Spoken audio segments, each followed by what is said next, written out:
Muy buenas noches para todos los amigos, para todos los hermanos, para todos los familiares, para todas las personas que se conectan a esta hora a través de la plataforma de la Iglesia Cristo es mi bendición. Sean bienvenidos a un nuevo programa del martes. El programa de los días martes, donde nos reunimos de una manera virtual, donde llegamos a través de sus receptores, de sus aparatos inteligentes, de sus teléfonos, de sus computadores, siempre con el propósito de llevar temas que alimentan la parte doctrinal, que tienen que ver mucho con aspectos narrados dentro de la Biblia, proféticamente hablando, pero que tienen mucho que ver con el cumplimiento de las cosas que vemos hoy por hoy en las diferentes latitudes del mundo y obviamente de nuestro país, Colombia, que es donde se origina este programa. Así de que bienvenidos en esta noche. Recordemos de que la semana anterior no tuvimos el programa porque teníamos dentro de nuestro itinerario lo que era la semana de oración, pero hoy retomaremos el tema que hemos venido hablando y es sobre la iglesia de Pérgamo, la parte número 3. Así de que estaremos hablando, si Dios lo permite, en esta noche sobre ello. Pero antes, como siempre, permítanme saludar a mis hermanos panelistas en esta noche, dándoles la bienvenida y el agradecimiento por estar compartiendo con nosotros en esta noche. Y arranco con usted, copastor, como siempre, dándole la bienvenida, reitero, y pues deseando de que tengamos una noche de bendición donde podamos aprender sobre este tema. Así de que bendiciones, copastor, bienvenido a este nuevo faro. Gracias, pastor. Dios le bendiga a usted igualmente, a nuestro hermano Exxon y a cada una de las personas que nos siguen a través de las redes sociales. Dios les bendiga. Bienvenidos a esta nueva entrega de la iglesia de Pérgamo. Vamos a ver qué implicaciones tiene, ¿no? Ya hemos dicho que Pérgamo no es solamente una visión de algo que se pasó por allá hace muchos años. No, la Pérgamo sigue metida hoy dentro de nuestras congregaciones. Y vamos esta noche a desnudar algunas de esas cosas. Ya empezamos en un momento. Siga usted, pastor.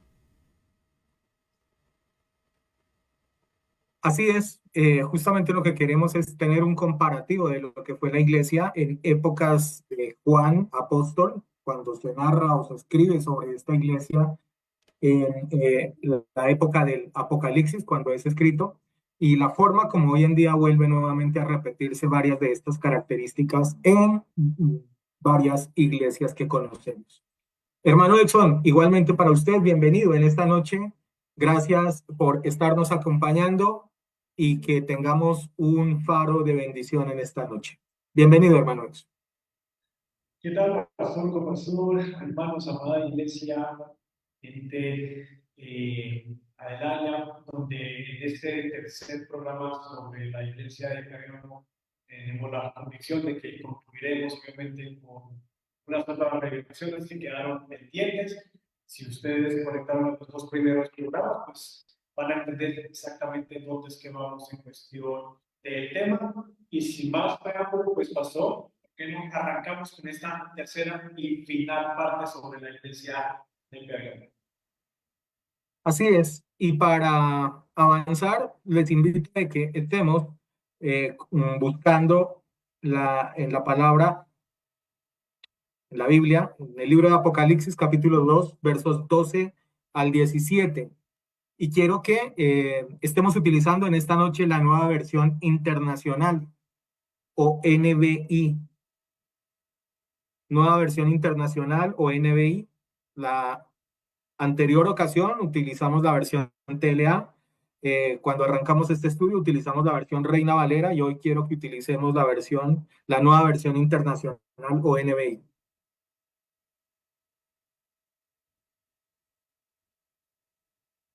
Y la escritura nos dice de la siguiente manera: escribe al ángel de la iglesia de Pérgamo, esto dice el que tiene la aguda espada de dos filos. Sé de dónde vives, allí donde Satanás tiene su trono. Sin embargo, sigues fiel a mi nombre. No renegaste de tu fe en mí, ni siquiera en los días en que Antipas, mi testigo fiel, sufrió la muerte en esa ciudad donde vive Satanás. Verso 14. Sin embargo, tengo unas cuantas cosas en tu contra. Toleras ahí a los que se aferran a la doctrina de Balaán, el que enseñó a Balac a poner tropiezos a los israelitas, incitándolos a comer alimentos sacrificados a los ídolos y a cometer inmoralidades sexuales. Toleras también a los que sostienen la doctrina de los nicolaitas, por lo tanto, arrepiéntete, de otra manera iré pronto por ti para pelear contra ellos con la espada de mi boca. El que tiene oídos, que oiga lo que el Espíritu dice a las iglesias. Al que salga vencedor, le daré del maná escondido y le daré también una piedrecita blanca en la que está escrito su nombre nuevo, que solo conoce quien lo recibe. Hasta ahí la escritura. Bueno, recordemos rapidito de que durante los dos anteriores programas estuvimos hablando de lo que fueron esos primeros versículos donde hace alusión a lo que es básicamente esta iglesia de Pérgamo. Estuvimos mencionando algunos aspectos eminentemente históricos, eh, que son los que nos centramos particularmente en el primer programa, donde hablamos de más o menos cuál era el origen de esta ciudad de Pérgamo, de esta cultura de esta ciudad de Pérgamo, también geográficamente las cosas que incidían o que llevaban de alguna u otra manera a que fuera una de las ciudades más importantes en esta época, por diferentes razones, ¿no? No quiero volver a mencionar lo que ya en ese momento se dijo, pero pues que seguramente lo tuvimos en cuenta en ese instante. En el anterior programa recuerdo que también estuvimos analizando algunos aspectos referentes a lo que tiene que ver con esa eh, frase, digamos, tan categórica donde el mismo Señor dice de que dentro de esta ciudad está sentado el trono de Satanás, ¿no? Y dijimos básicamente a qué hacía alusión o a qué hacía referencia, digamos, para que se hiciera, digamos, esa forma tan fuerte, llamémoslo de alguna manera, en el cual se enfatiza sobre esta ciudad en cuanto a sus características. Pero hoy quiero que empecemos a analizar algunos aspectos que quedaron por ahí pendientes y básicamente tienen que ver, por un lado, con lo que dice que es la doctrina de Balaam, ¿cierto? Que incitó, dice ahí, a Balaam a cometer pecados, básicamente en dos aspectos, ¿no? Lo menciona claramente ahí. El primero tenía que ver con los alimentos que eran ofrecidos a ídolos, ¿verdad? O sea, tiene que ver mucho con temas de idolatría. Y el segundo tiene que ver con inmoralidades sexuales. Básicamente son las dos cosas en las cuales se enfatiza.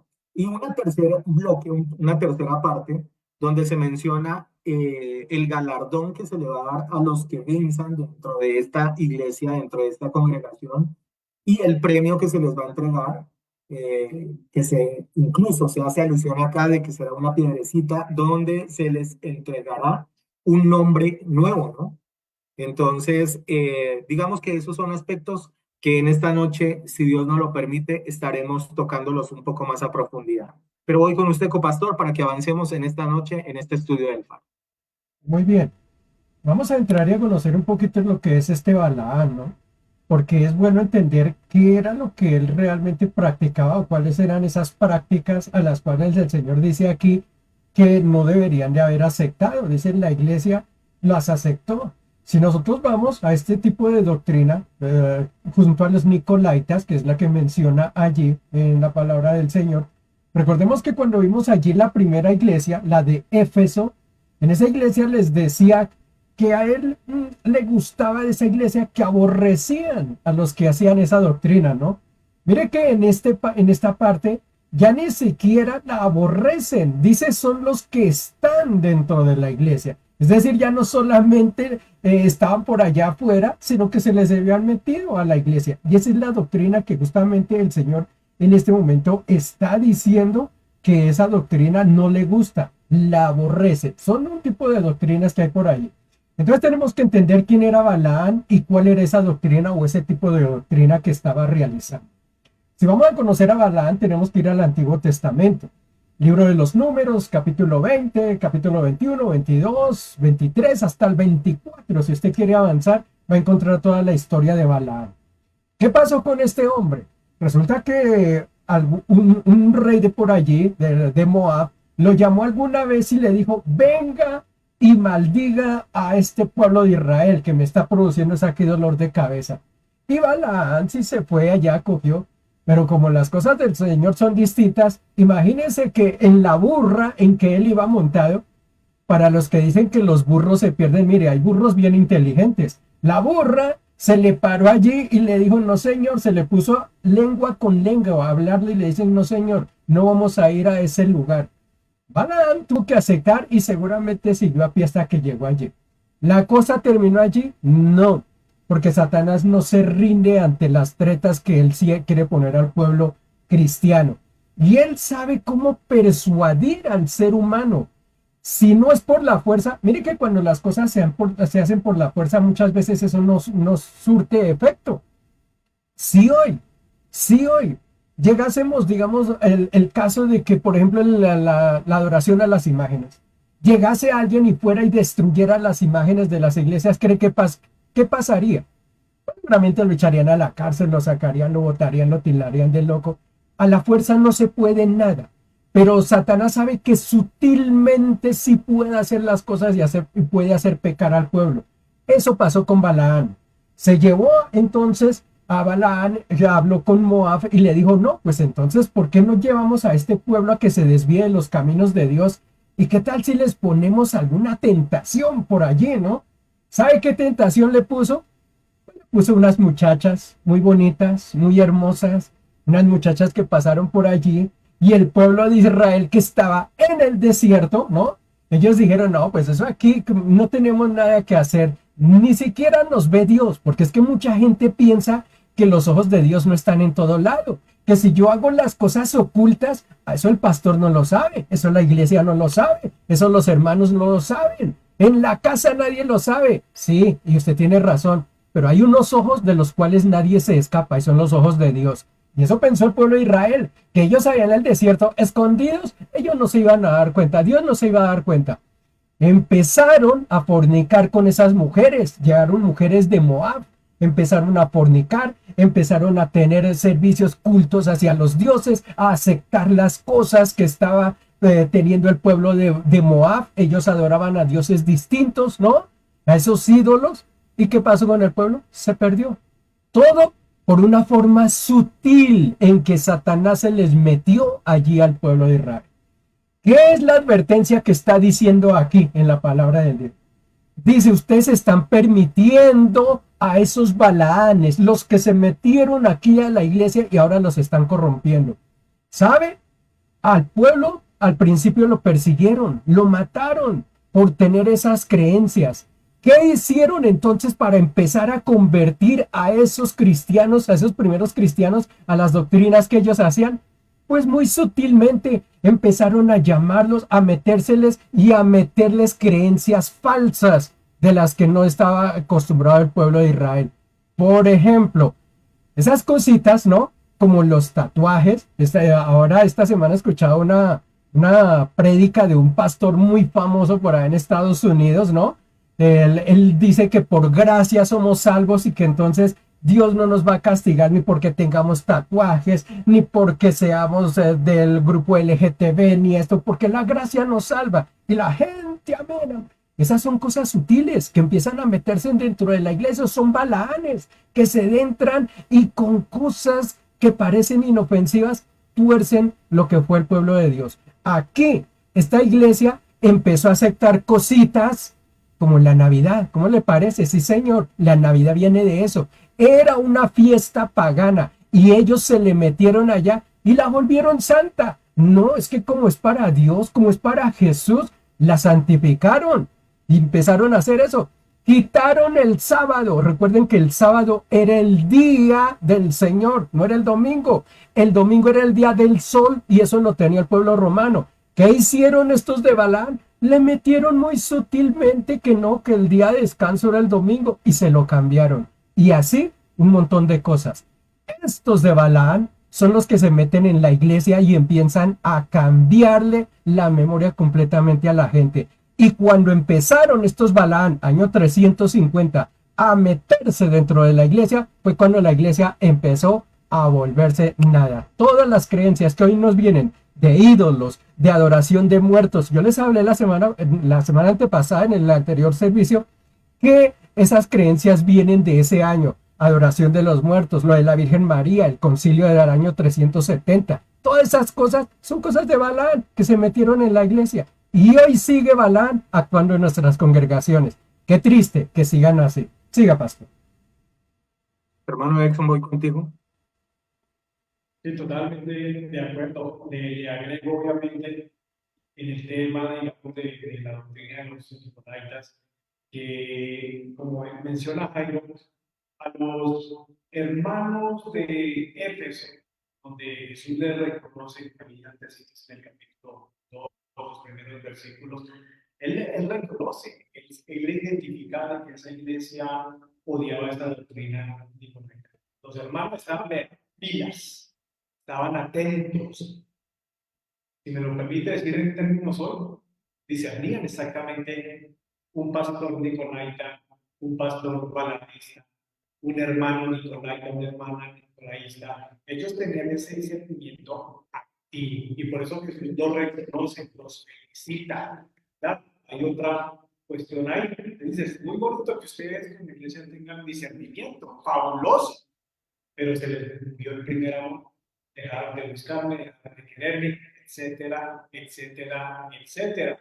Pero mire que el apóstol Pablo, por allá en el libro de los Hechos, en el capítulo 15, estaba leyendo en el estudio, versículo 28, Pablo habla a los gentiles, a los no judíos, convertidos y recién convertidos, y les da una serie de recomendaciones sin que ellos lo tomaran a Pablo como ¿qué? Como un judaizante. Pablo fue muy inteligente y fue muy cuidadoso. Él podría haber dado doctrina judaizante, él siendo judío obviamente, pero no. Saben que había un grupo de recién convertidos gentiles donde no podía hacer la de Pedrito, perfilar, judaizar, ni muy extremo para acá, ni muy extremo para allá, sino balanceado en cuestiones doctrinadas. Y Pablo les decía ya en Hechos capítulo 15, si quieren acompáñenme por favor, Hechos capítulo 15, versículo 28, que no lo voy leyendo aquí en la escritura, y dice, porque pareció bien al Espíritu Santo y a nosotros, una comunión ahí con el Espíritu del Señor y los apóstoles que estaban ahí con Pablo. Nos pareció bien a nosotros juntamente con el Espíritu, con el Espíritu Santo. Miren lo que dice Pablo. No imponerles ninguna carga más que estas que son necesarias. Y miren lo que menciona, que es que abstengan de lo que está hablando ahorita aquí el texto aquí de la iglesia de Pergamino. Porque aquí menciona claramente el factor de qué, de lo sacrificado a los ídolos, ¿verdad? Menciona también de no comer sangre o de matar, incluso menciona de ahogado y de fornicación. Aquí muestra 4 elementos, Pablo, en Hechos capítulo 15, pero de estos 4 elementos hay 2 comportamientos. Hay 2 comportamientos que prácticamente estaban ocurriendo gracias a la doctrina nicolaita. ¿Y cuáles eran? Sí, la inmoralidad sexual, el libertinaje y también obviamente el tema de la idolatría. Y claro, mire, se entiende, no era fácil para un grupo de recién convertidos, donde Pablo les predica, porque muchos de ellos, allá en Pedro, con pastor de la iglesia, ya venían adoctrinados del sistema de Roma, del imperio de Roma. Ellos venían, sí, se estaban convirtiendo, pero como muchos de ustedes y muchos de nosotros, no fue fácil cambiar de la noche a la mañana ciertos comportamientos, ¿verdad? No fue fácil dejar el traguito, no fue fácil dejar las discotecas, mucho menos dejar las cuestiones sexuales, hombres que estaban acostumbrados a tener dos, tres mujeres y a través de la conversión empezar a trabajar eso en su vida personal, que las mujeres exactamente lo mismo, que muy escotadas, que muy minifalda, también les costaba de inicio salir de ese sistema imperial romano.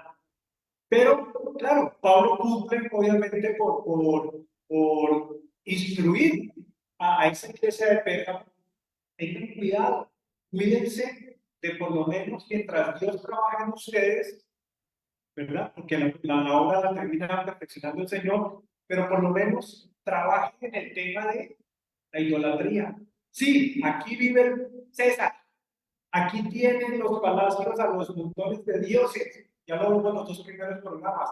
Pero por favor, no caigan, no vayan a adorar hombres, no vayan a rendirse ante los pastores. Idolatría humana. Y en lo mejor posible, intenten calmar esa parte de la carne que obviamente no iba a ser tan fácil en una ciudad como menciona Jesús, donde vive el trono de Satanás. Usted me hace de que donde Jesús apunta de que existe una casa física, un lugar físico donde reside Satanás. Usted me hace de que para usted y para mí va a ser facilito si estuviéramos viviendo, por decir, pastor, que nos tocara ir a vivir a Las Vegas. O si nos tocara ir a vivir a South Beach, Miami, o si nos tocara ir a California, ahorita ya. Obviamente las tentaciones, el sexo, la fornicación, todo eso lo iríamos seguramente a respirar. Y seguramente no sería tan fácil de uno contenerse, a no ser de que la misericordia y el temor de Dios esté en cada uno de nosotros. Entonces, sí, miren, iglesia, estamos resumiendo aspectos y comportamientos que, claro, se escribieron hace 1900 años, pero actualmente también se viven en las iglesias contemporáneas cristianas actualmente. Para continuar, obviamente, en el segundo segmento, sí, hay que tocar unos puntos finales, de pronto tendrán varios, alguna curiosidad. Y si tanto Jesús habla que en este sector, aquí en Asia, en Pérgamo, ¿será que todavía existe un trono de Satanás? Una ciudad, unas ciudades, unos lugares. Eso lo voy a tocar para terminar esa parte sobre el trono de Satanás en la actualidad. Por ahora, continuemos con la finalización del tema de la ciudad, de la iglesia de Pérgamo en Apocalipsis. Pastor. Bueno, es que definitivamente cuando se habla sobre, digamos, ciudades donde puede estar asentado el trono de Satanás, es que hoy en día sería muy difícil, por el contrario, poder excluir algunas donde no esté, digamos, de alguna manera insertado alguna tendencia, digamos, que va en contra de los planes, digamos, de Dios. Si nos damos cuenta a nivel del mundo, por ejemplo, una de las aspectos que seguramente, aunque no lo creamos, tiene mucha fuerza, es el tema de la idolatría, ¿no? Considero de que la idolatría es algo de lo que eh, a nivel del mundo polula, se ve demasiado en diferentes aspectos, en diferentes formas, en diferentes situaciones, con diferentes dioses o inclusive con diferentes protagonistas o personas, ¿no?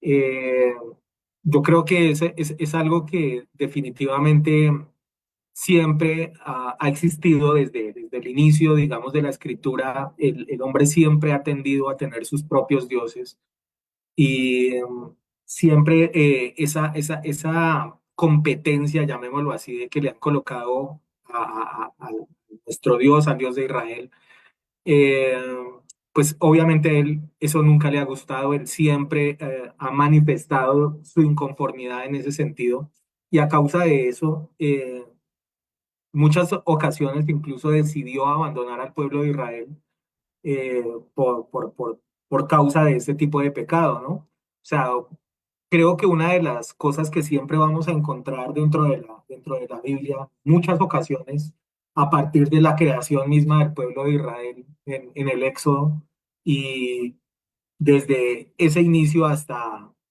prácticamente lo que es la aparición de Jesús, inclusive después en el ministerio de los apóstoles, una de las cosas que encontramos definitivamente con demasiada fuerza es el tema de la idolatría, demasiadamente.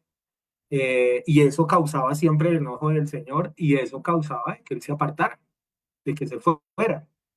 Y cuando piensa uno y ve unos aspectos como estos, referentes, digamos, a lo que es la doctrina de Balaam, y cuando hablamos justamente de lo que es el trono de Satanás, definitivamente no es muy difícil tener uno que llegar a concluir de que uno de los aspectos que existía dentro de Pérgamo con mucha fuerza era justamente el tema de la idolatría. Ahora bien, pegadito a eso están los temas de inmoralidad sexual, ¿no? Cosas que lógicamente son manifestados también dentro de la escritura y que buena parte, digamos, de lo que hoy justamente ocurre y se ve manifestado en diferentes partes del mundo es las tendencias, ¿no? De que el amor, de que debe haber una libertad en el amor eh, y que, digamos, cualquier tipo de relación es válida, ¿no?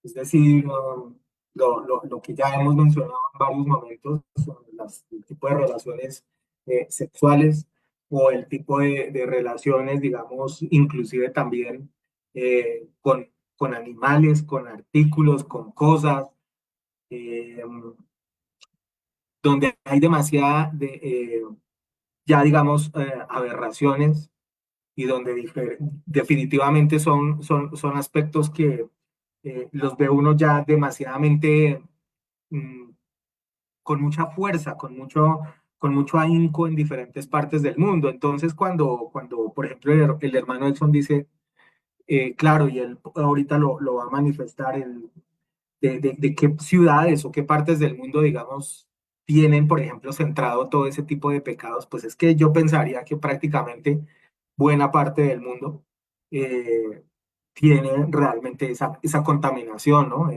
Por diferentes aspectos, lo mencioné inclusive el domingo pues, pasado en el mensaje, de que una de las cosas que, si bien es cierto, han servido para acercarnos en muchos aspectos, pero también para contaminarnos, es justamente el tema de las redes sociales, ¿no? En las redes sociales nos venden muchísimas cosas que aparentemente son muy buenas, pero que a la larga no lo son, y donde uno sí tiene que ser muy cuidadoso. Pienso yo de que de alguna u otra manera, incluso herramientas como esas pueden ser perfectamente utilizadas o bien para bendición o bien para, por ejemplo, como la doctrina de Balaán, insertar pecado dentro del ser humano. Porque al fin de cuentas, esto fue lo que ocurrió con el caso de Balaán. Fue simplemente promover, digamos, el pecado dentro del pueblo de Israel para que justamente el pueblo de Israel se debilitara espiritualmente y pues desapareciera, ¿no? Prácticamente en ese momento. Pues justamente lo que les comento en cuestiones de lo que son redes sociales, en lo que son las cosas que cotidianamente observamos, pues varios de los mensajes que nos están justamente mandando y varias de las cosas que estamos de alguna manera dándole entrada en nuestras casas, en nuestros hogares y por supuesto también dentro de la iglesia, es justamente este tipo de mensaje que está llevando precisamente a que la gente vaya torciendo su camino, ¿no? Eh, no sé, Copastor, ¿usted tiene algo más que señalar sobre esa parte? Porque también me gustaría de que de pronto miráramos el tema de lo del nombre que está por ahí oculto y que seguramente muchas personas tendrán la incertidumbre de qué se trata eso, ¿no? Ah, sí, Copastor. sí, perdón, lo de la piedrecita, sí. Antes de avanzar a eso, sí, yo quiero tocar porque es bueno remarcar eso de la idolatría, ¿no? Que se llega. Recordemos que lo hablamos en el primer capítulo de esta serie, que este era una de las ciudades más idólatras que existía. Allí existía el templo de Zeus. Recordemos lo que lo hablamos de eso. Estaba el templo del altar de Zeus que estaba allí, que se mostraba. Era una ciudad, digamos, típica en cuanto a la idolatría, una de las más importantes, digamos, una de las Romas de ese tiempo era esta ciudad, era esta Pérgamo. Y eso de la idolatría estaba muy arraigado. Dentro de los romanos existía entre ellos la adoración a lo que era el César. Yo creo que lo hemos visto a través de películas, a través de informes, a través de los estudios que alguna vez hayamos tenido en nuestros colegios o universidades. Hemos conocido cómo adoraban a los césares. Todo el que se presentaba ante el César se le arrodillaba, le besaban la mano. Era algo tenaz lo que se les presentaba. Los césares eran los que mandaban. En el capítulo pasado hablamos justamente que cuando nosotros hablamos aquí de que esta era, ¿no?, el trono de Satanás, fue porque en este tiempo la iglesia y el Estado se unieron. Fue en este tiempo donde se hicieron uno solo, se juntaron. Anteriormente eso no existía, pero ahí se juntaron. Entonces lo que pasó a ser de la iglesia y el Estado, se formaron uno y entonces empezaron a adorarse unos con otros. Ahí nace este tipo de adoración. Sin embargo, entre los judíos eso no existía. No, señor, esa adoración no existía. Hay un pasaje, eso está en el libro de los Hechos, lo buscamos, eso está en Hechos, permítamelo aquí, yo lo busco. ¿Es Hechos 15? No, es Hechos, a ver si me ayuda. Hay un pasaje donde se le presentan, digamos, los judíos vienen, ellos saben que tienen que adorar a sus grandes personajes, ¿no? Y hay un tal Cornelio, ¿no?, que es invitado, que es llamado, y él sabía que tenían que adorar. Sin embargo, le dijeron, hay un judío que viene aquí a llevarle la palabra, a mostrársela a usted, ¿no? Le dicen que era un Cornelio. El Cornelio, cuando llegó a ver a Pedro, pues él pensó que era la misma tradición. ¿Qué es lo que hace Cornelio? Dice, se le arrodilla y dice, y lo adora. Déjeme, yo lo busco, si no no. Hechos capítulo 10, si no estoy mal. Hechos 10, a mí también me parece que es Hechos, pero no me recuerdo es el versículo exacto. 10, llegaron a la puerta, el Espíritu aquí, levántate, es Pedro temeroso. Sí, creo que es en ese, donde le dicen, Pedro pensaba que le estaban llamando, preguntaron si moraba en Simón. No. Bueno, no lo recuerdo exacto. Yo se lo voy a poner ahorita más adelantico, porque lo dice exactamente así. Pedro le dice, levántate. Le dice, ¿cómo es posible que me vengas a adorar a mí? Dios, 26, ya lo tengo. Aquí lo conseguí. Gracias. Voy a presentar. Cuando Pedro entró, salió Cornelio a recibirle y postrándose a sus pies, mire, lo adoró. ¿Y sabe qué hizo Pedro? Dice, mas Pedro lo levantó diciéndole, levántate. Yo soy un hombre como tú. Mire que los judíos, ellos sí la tenían clara. El único que merece la adoración es nuestro Dios. Sin embargo, hoy en día, ¿no?, los que se dicen ser papas, y ahí les presento unas imágenes, los que se dicen ser papas, los que se llaman ser papas, imagínense, a ellos sí les van besando la mano, se les van postrando, se les van adorando. O sea, hay que brindarle pleitesía a ellos, ¿no? Desen cuenta cómo la idolatría sí sigue metiéndose hoy en día dentro de nuestras iglesias. Esos son los de la doctrina de Balaam, esos son los nicolaitas, los que se metieron dentro de la iglesia a traer prácticas que eran romanas. Ellos adoraban allá a las personas, pero los judíos jamás adoraban o tenían ese tipo de prácticas. Ahora que la iglesia católica romana, hablemosla directamente, que ellos nombran que dizque Pedro fue el primer papa de ellos. ¡Qué mentira tan grande! Cuando ellos llevaron a Pedro al cadalso, Pedro fue muerto. ¿Y sabe por qué fue muerto? Porque él no practicaba estas cosas de la adoración a los hombres. Él no practicaba la adoración a los ídolos. Él no practicaba la adoración a los muertos. Para él la Virgen María era simplemente una mujer que había servido para prestar su cuerpo para el nacimiento del Salvador, pero no más. Y por él tener esas prácticas, por eso fue que lo llevaron al cadalso. Y sin embargo, hoy en día, no, cambiaron la torta. Le dijeron, no señor, es que resulta que Pedro es el primer papa. Qué mentira tan grande cuando por estar en contra de ellos fue que justamente lo mataron a él, a Pedro, sí señor. Esto me lleva permítame, ahí se lo voy a mostrar. Eso está en Apocalipsis, en la parte que leyó el pastor ahí. Hay una parte donde hablan de un tal Antipas. Eso está en el Apocalipsis 2:13. Permítame, yo se lo voy a poner ahí. Porque dice, sé de dónde, allí donde Satanás tiene su trono, sin embargo sigues fiel a mi nombre. No renegaste tu fe en mí, ni siquiera en los días en que Antipas, mi testigo fiel, sufrió la muerte en esa ciudad donde vive Satanás. Yo no sé qué va pensando. Mire, hay dos personajes que en este punto yo siento, les digo la verdad, envidia santa con ellos. Uno es Job y el otro es este Antipas. ¿Sabe qué? Eso que el Señor se pasea allá por los cielos y de repente lo mire y le diga, no hay como este, mire mi siervo fiel, en este caso al Antipas, mire mi siervo, mi testigo fiel. Hombre, que el Señor se pase y le diga a uno a eso, yo ese día digo, ya listo, la hice toda. Para mí esto ya terminó. Eso es un gran orgullo para uno. Entonces uno se pregunta, ¿qué hizo Antipas? ¿Qué hizo Antipas para que el Señor lo llame así? Porque lo que hizo Antipas yo lo quiero hacer. O yo no sé si ustedes no lo quieren hacer, pero yo sí lo quiero hacer. Yo quiero que el Señor me diga, tú eres mi testigo fiel allá. Pues yo me puse a investigar quién era ese Antipas, a ver de dónde salía ese Antipas. Antipas está mencionado en la Biblia solamente en una parte. Herodes Antipas, era un romano, un jetrarca que había allá, ustedes lo recuerdan seguramente cuando Jesús nació que lo persiguió, entonces ese no debe ser el testigo fiel obviamente, tiene que ser otra persona.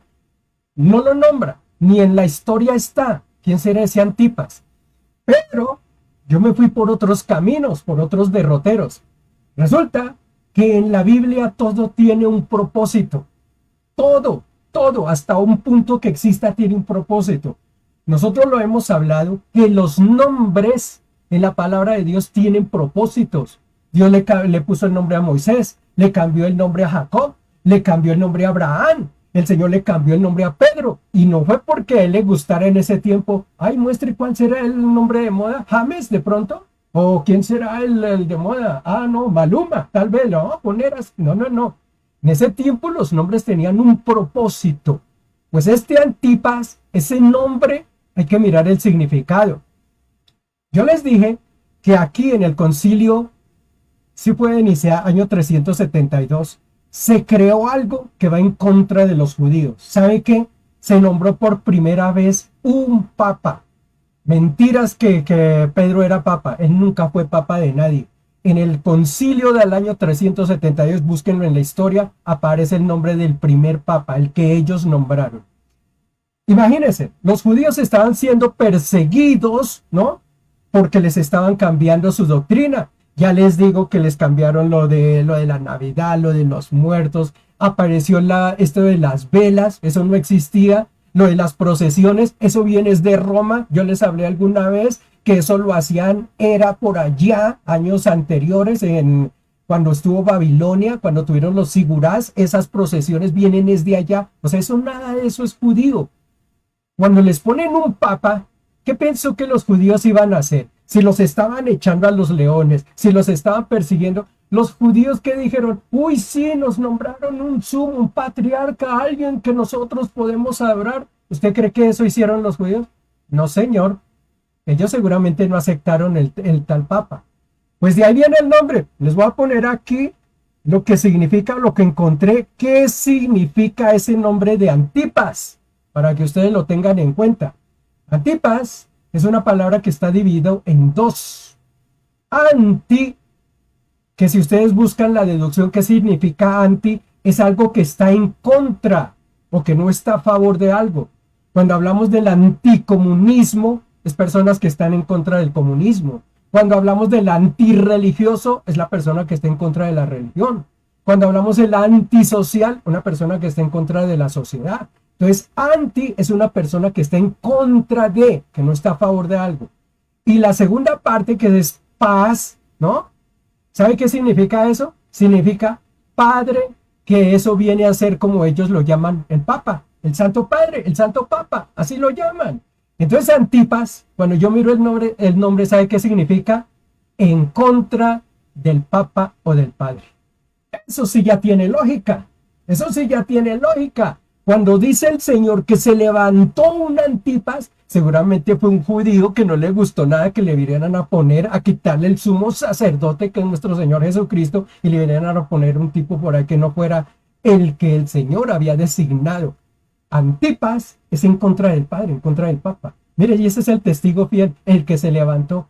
¿Cuántos Antipas hoy existimos que no creemos en esas cosas, que a nosotros no nos levantan un falso allí a gobernarnos? Esos son los Antipas. Algunos incluso dicen que Antipas puede ser un grupo, ni siquiera una persona. Puede ser como nos llaman a nosotros, los gentiles, un grupo de personas. Pueden ser las personas que se levantaron, que no aceptaron en ese momento ese mandamiento. Eso significa Antipas. Siga Antipas, pastor. Ujú. Hermano Exxon, voy contigo. Hay otro montón de antipastores, lamentablemente, digámoslo así, pero no es porque obviamente adoren al pastorado, sino simplemente porque no saben mejor. También hay un montón de antipastores allá. De hecho, sí, nosotros somos antipastores de la prosperidad. Se lo tenga claro. También somos de ese tipo de antipas, pero ¿qué revelación nos acaba de regalar el pastor? Porque se entiende perfectamente que hasta esta iglesia de Pérgamo, que es la tercera, obviamente, las que estamos revisando, mire, por 300 años, después, obviamente, que el Señor parte, no había ningún papa. O sea, Pedro se murió, ni se enteró de que era papa. Sí. No se enteró el tipo Ujú. de que era el papa. Bueno, si Pedro fue el primer papa, entonces ¿quién fue el segundo? Yo les pregunto a los hermanos, a los religiosos, y el tercero y el cuarto.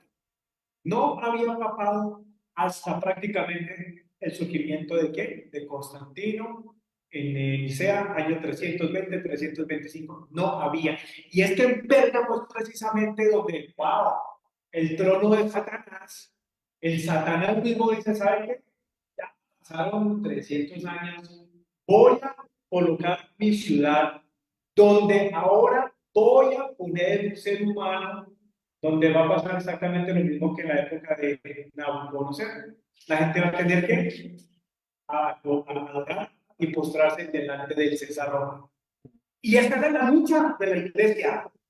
Y eso, por eso es que Antipas se convierte en un testigo fiel. Dicen, no, nada, yo no me le voy a doblar a nadie. Si me tienen que matar metido dentro de una vaquita de cobre, pues así tocó. Y eso es algo muy admirable, amados hermanos. Para ir terminando este estudio, hermano, sí, claro, hay seguramente personas buenas.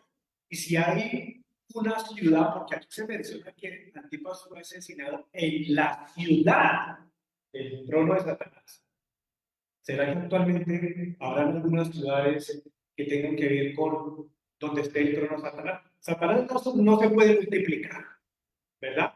Pero así como los gobiernos, Colombia tiene una sede, una cancillería, una embajada en varios países, así mismo trabaja el diablo, igualito. Él está en el segundo cielo, él no está actualmente aquí, él está en el segundo cielo, pero tiene sus cancillerías, tiene sus tronos de Satanás. Pero entonces se cabeza y empezaba a decir, bueno, señor, empecemos, ¿qué lugares posiblemente actualmente usted me dirá si está de acuerdo o no? Y usted reflexiona, wow, ¿en serio estamos rodeados de tantos tronos de Satanás? El primero que se me vino a la mente fue en el sector político, la ONU, allá en Nueva York. Es el lugar donde todos los presidentes elegidos de la élite, de los Illuminatitis, obviamente se juntan para sus reuniones que realmente lo que menos tienen que ver es con cosas de Dios, ¿verdad? Este es un lugar, la Gran Babilonia, donde posiblemente ese lugar tenga que desaparecer para que realmente se levante un nuevo orden mundial político. Pero también hay un edificio con el pastor, lo hemos visto y lo hemos explicado en algunos de los estudios anteriores, que está allá en Bruselas, el edificio de la Unión Europea, donde está la super máquina, la supercomputadora 666. Eso está allá en Europa. Un edificio que la estructura, si usted lo busca en internet, es una cruz invertida. Es un trono de Satanás. Usted me lo pregunta a mí, ¿verdad? ¿Qué más? Lo hablamos recientemente y lo hablamos muy constantemente. Este lugar de los portales, el acelerador de las partículas, el colisionador de hadrones, allá en Suiza y Francia. ¿Verdad? Este lugar donde está no buscando la partícula de Dios, porque no la van a encontrar jamás, pero sí lo que están haciendo es abriendo portales para una cosa u otra.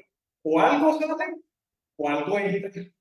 Pero un portal que se abre, usted va a generar algo. Y obviamente lo que es el portal allá en Suiza, cuando usted entienda la palabra server, este lugar se va a utilizar futuramente, no muy lejano, y este es el que le va a abrir la puertica a los demonios, para que entre aquí a este lado, en medio de la tribulación y la gran tribulación.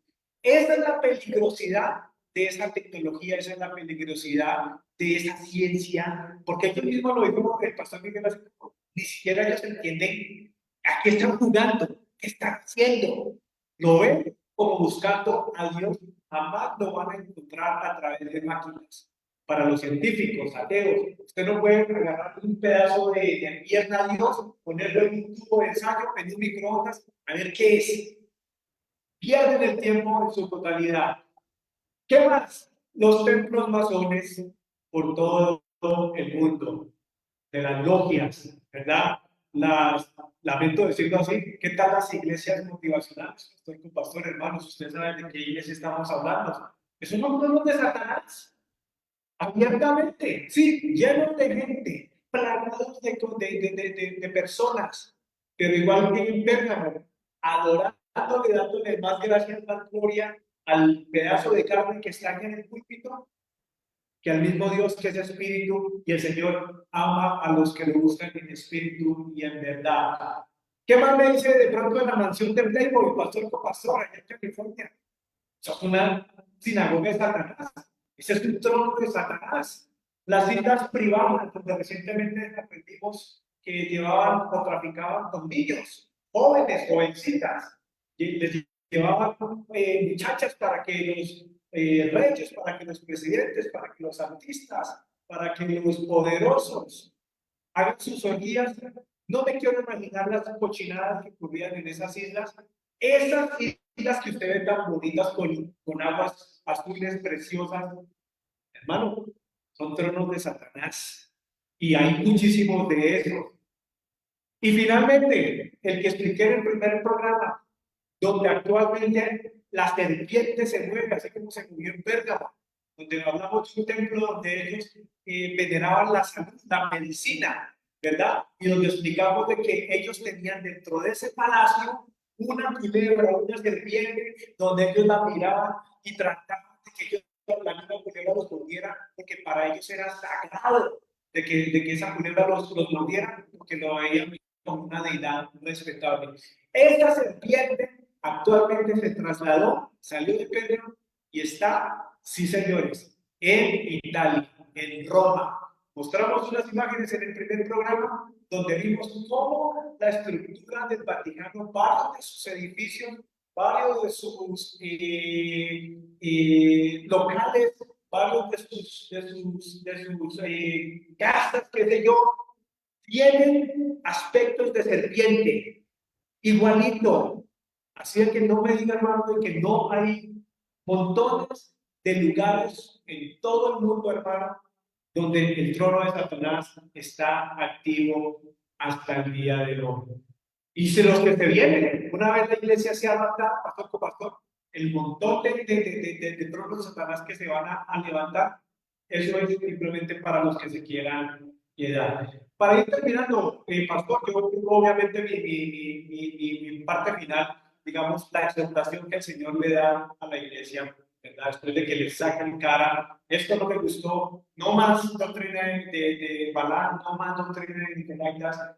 Y viene la exhortación, arrepiéntete, como siempre. La exhortación para la iglesia es la misericordia de Dios. Arrepiéntase, iglesia, pues si no, voy a venir aquí a usted, voy a venir aquí y voy a pelear contra ustedes con la espada de qué? De mi boca. Exactamente como pasó en la época de Balaam. ¿Cuál fue el pecado de Balaam? La avaricia, la práctica, la prosperidad. Pero mire que Balaam no fue el que entregó al pueblo. No se menciona en la historia ya el número que él fue, tenga, le voy a hacer caso. No, él se sostuvo, no, yo los voy a llevar a la misión. Pero ¿sabe qué hizo el tipo? El tipo hizo lo que normalmente la gente hace como detrás de cámaras. Mire, por decir, yo no robo un banco, pero yo sí le doy la clave de la seguridad. Yo le voy a decir cuántas seguridades, cuántos guardias esa vaina tiene todas las noches. Es más, yo le digo dónde está la bóveda, dónde está la platica. Yo le hago una logística. Y esto fue lo que hizo Balaam. Enseñó a los moabitas, al pueblo enemigo de Dios, le enseñó los trucos como de cómo persuadir al pueblo de Israel para que pecaran, para que fornicaran, para que se volvieran idólatras, y el man pensaba que se iba a librar simplemente dando la información, y no, hubo juicio de parte de Dios. Dice números, creo que es el capítulo 25-26, tuvieron más de 24,000 muertos a causa de esa doctrina y de esa enseñanza. Pastor, rematemos. Sí, el tiempo ya ha transcurrido, ya hemos avanzado. Y quiero simplemente rápidamente poder cerrar con esto de lo que se menciona a manera de galardón, ¿no? Para ese grupo de personas o para esta iglesia, digamos, si se mantienen firmes, hay una promesa de bendición que es de parte de Dios y es colocada como a manera así de un premio, llamémoslo así, que lo coloca el Señor y básicamente dice que se le entregará una piedrecita, ¿no? Y en esa piedrecita dice que va a haber, cada quien va a tener un nombre diferente, ¿no? Recuerda de que eso también es mencionado dentro de otra iglesia, ¿no? Cuando hacemos el estudio de otra iglesia también aparece algo similar referente a esto. Eh, pero, ¿qué significará esto? ¿A qué tendrá que ver, digamos, esta parte? ¿Por qué, digamos, es relacionado como con un premio, con un galardón? Tengamos en cuenta de que una de las cosas que el Señor hacía, lo mencionó el copastor hace algunos momentos, era cambiarle el nombre a varias de las personas que encontramos dentro de la Biblia, ¿no? Y que los nombres dentro de la Biblia todos tienen una razón de ser, ¿no? Algunos de bendición, otros no, ¿cierto? Pero lo cierto es que en todo caso, los nombres que coloca el Señor tienen un significado enorme. Y digamos, de lo de la piedrecita, hay varios aspectos que cuando uno empieza a analizarlos tienen mucha trascendencia. Nada más, de entrada piensa usted en el caso del mismo Pedro, que justamente el Señor le da este nombre y lo que traduce es piedra, ¿no? Básicamente, o sea, y recuerde que incluso él hay un momento en el que hace alusión, digamos, a la iglesia cuando justamente habla con Pedro y dice, y sobre mí edificaré la iglesia. Pero recuerde usted de que le está dando el nombre de piedra, ¿verdad? De Petrus, básicamente. Pero también recordemos de que inclusive en épocas del Antiguo Testamento, siempre también se manifestaba o se hablaba de que la piedra era algo fundamental donde debería ser edificado y donde debería ser levantado, por ejemplo, el pueblo de Israel y obviamente también en el caso de la iglesia como tal. Recordemos de que inclusive hay una parábola donde se menciona de que lo que no es levantado sobre la roca, ¿verdad? Pasará un viento, pasará lo que sea, cualquier tempestad, y será exterminado. Es decir, que tiene un simbolismo enorme este término, ¿verdad?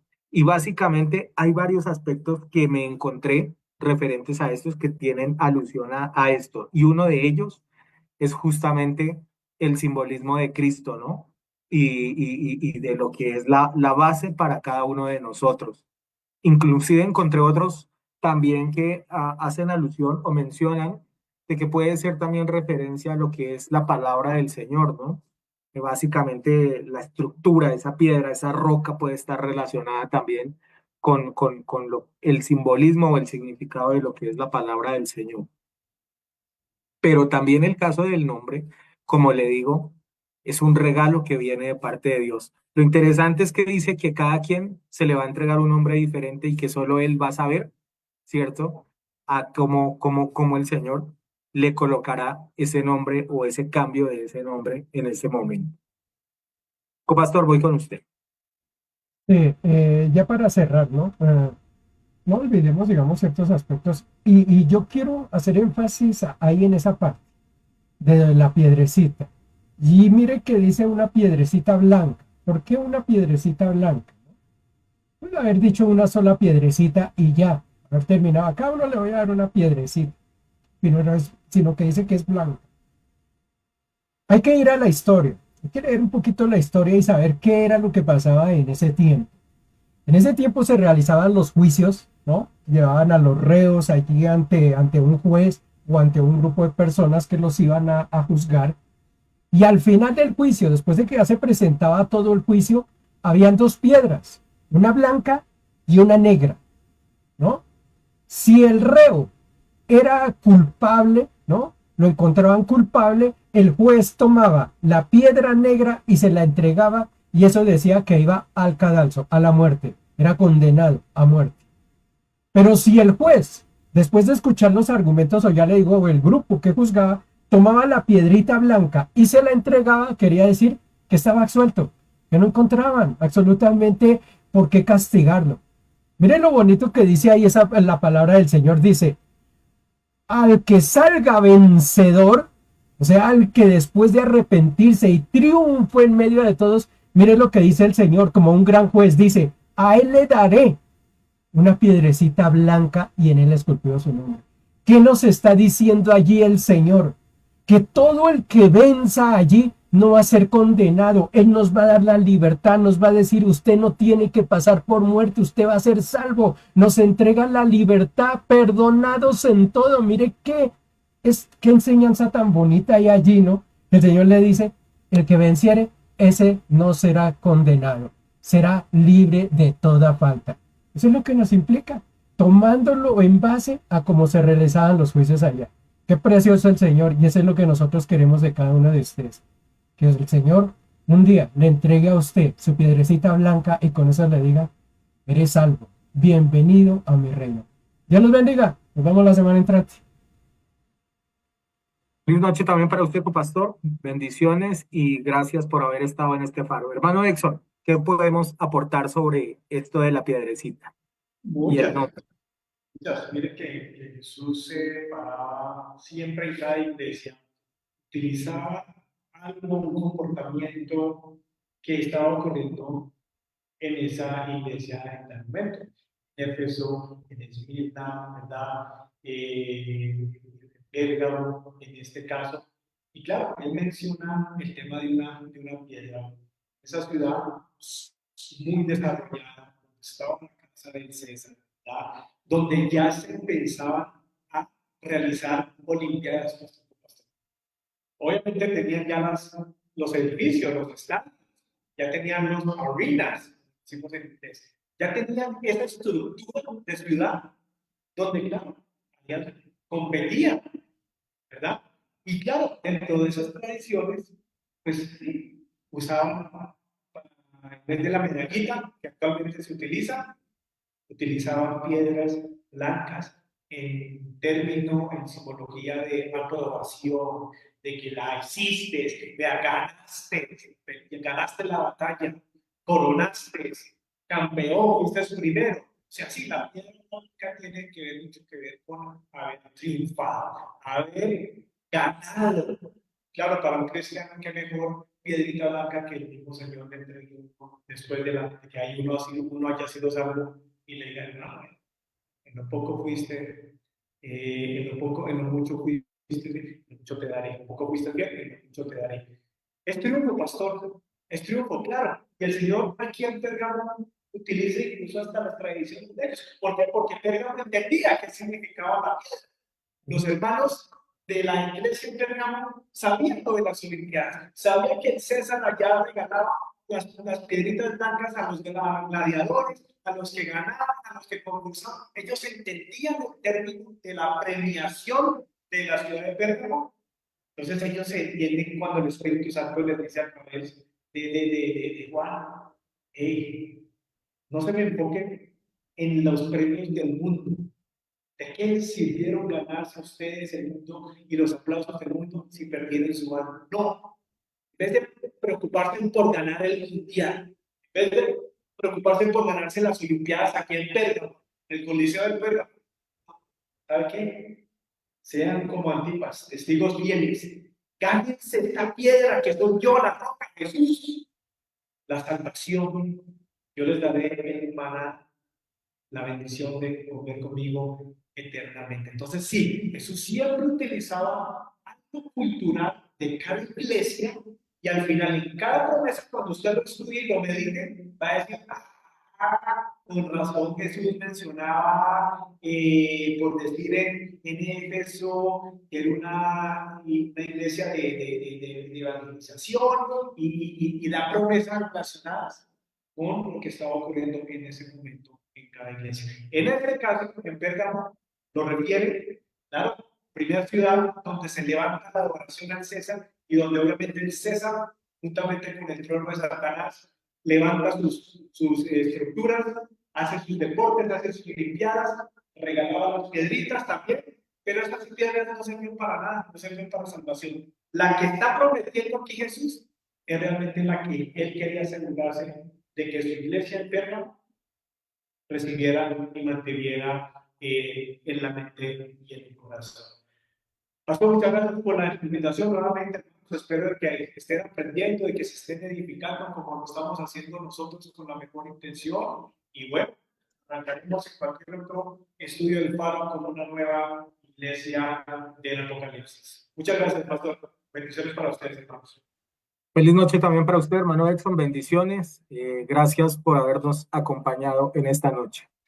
Y para cada una de las personas que nos han acompañado hasta este punto y ahora, las personas que comparten este tipo de contenido, que lo viralizan, que lo tienen atesorado también para cada uno de ustedes, bendiciones en esta noche. Gracias por habernos acompañado en este estudio de esta iglesia de Pérgamo, ¿no? La semana entrante estaremos continuando con la siguiente de las iglesias que aparecen dentro de este capítulo del Apocalipsis. Para cada uno de ustedes, una feliz noche. Nos reencontraremos en una próxima oportunidad, si es que el Señor no ha venido por su iglesia o si Él no nos ha llamado a su presencia.